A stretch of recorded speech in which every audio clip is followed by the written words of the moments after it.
Welcome to the audio version of our newest report. We hope you enjoy it. Key takeaways. In November 2023, we identified a BlackCat ransomware intrusion started by nitrogen malware hosted on a website impersonating advanced IP scanner. Nitrogen was leveraged to deploy Sliver and Cobalt Strike beacons on the beachhead host and perform further malicious actions. The two post-exploitation frameworks were loaded in memory through Python scripts. After obtaining initial access and establishing further command and control connections, the threat actor enumerated the compromised network with the use of PowerSploit, SharpHound, and native Windows utilities. Impacket was employed to move laterally after harvesting domain credentials. The threat actor deployed an open-source backup tool called Restic on a file server to exfiltrate shared data to a remote server.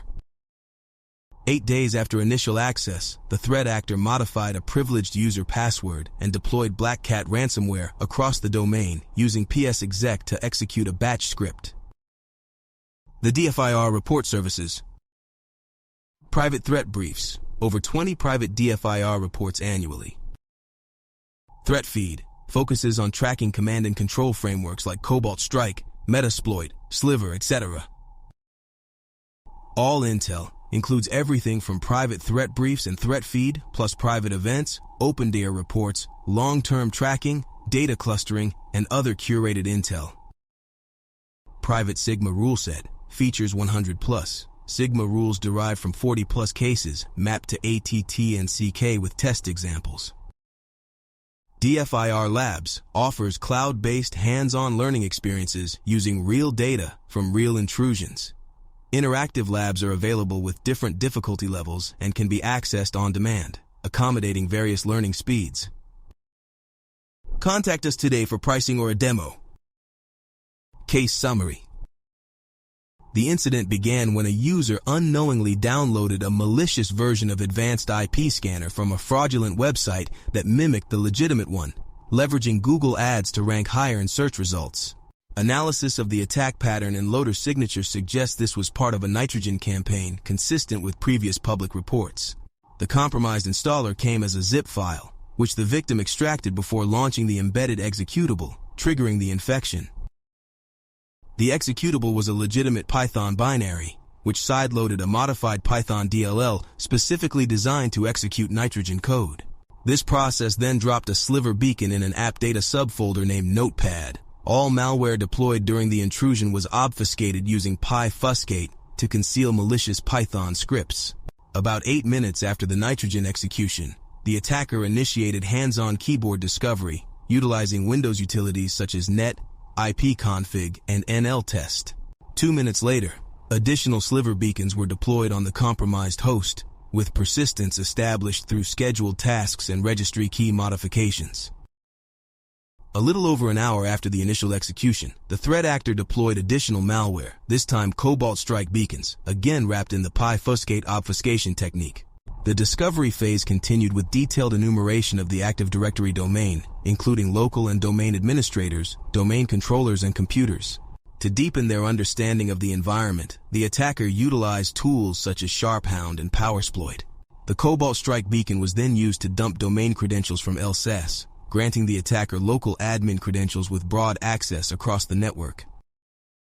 Using the stolen credentials, the threat actor leveraged Impacket's WMI exec to move laterally to a server, where they used curl to download a zip file containing their tools. After extracting the archive, they repeated the same persistence techniques observed on the beachhead, creating scheduled tasks and modifying registry keys. The attacker then targeted a second server, replicating the same steps to deploy their tools and maintain persistence. Shortly after, a second credential dump was performed, again targeting LSAS memory. Following this, the threat actor began using a domain administrator account, indicating they likely obtained those credentials during this phase. The threat actor continued their lateral movement, replicating the same actions on both a file server and a backup server. Approximately 6 hours after gaining initial access, they deployed the open-source backup tool Restic on the file server. Using Restic, the attacker exfiltrated data from the file shares to a remote server located in Bulgaria. After this, the hands-on activity significantly decreased and remained largely silent until the 7th day. On the 7th day, The threat actor logged into the backup server and accessed the backup console. No further actions were observed, leading us to assess that this was likely a discovery effort aimed at understanding the backup configurations. On the 8th day, the threat actors shifted to their final objectives. They identified the domain controllers and used Xcopy from their initial lateral movement server to transfer tools to one of the domain controllers, executing them remotely via WMIC. Next, they ran a batch script on the domain controller using PSExec, targeting a privileged backup service account, which changed that account's credentials. From the staging server, the attacker began distributing the BlackCat ransomware binary across the network using SMB and the Windows copy utility. This was followed by executing another batch script via PSExec on multiple remote hosts, initiating the ransomware deployment. The final script executed a series of actions on remote hosts, including configuring them to start in safe mode with networking and setting a registry run key to launch the ransomware binary upon reboot. It also set the compromised backup service account to auto-login using WinLogon, and then forced a system reboot. As a result, the host rebooted into safe mode, where the ransomware was automatically executed. This led to file encryption across the affected systems, with the ransomware leaving a note on each host. The time to ransomware, TTR, was approximately 156 hours, spanning over 8 calendar days. The next section of the report is not attainable in an audio format. Therefore, we recommend visiting the site on a computer when you have time. A link to the full report is in the description. Thank you for listening.